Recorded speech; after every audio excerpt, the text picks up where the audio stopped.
It's a weaving deck in the middle of the forest, and it's a wild lands. So be safe.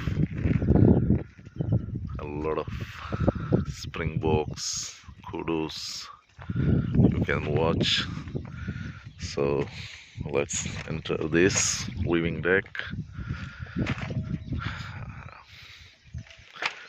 It's a beautiful view, completely protected from both the sides just to keep the animals away.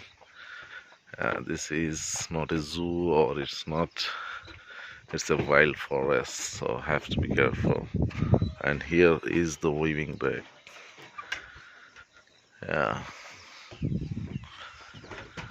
so this is the beautiful view of the forest. Maybe some animals, they do come here for eating or drinking purpose.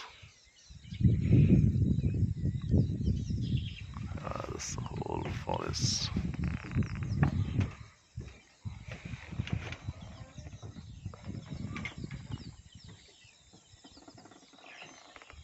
Maybe some crocodiles inside.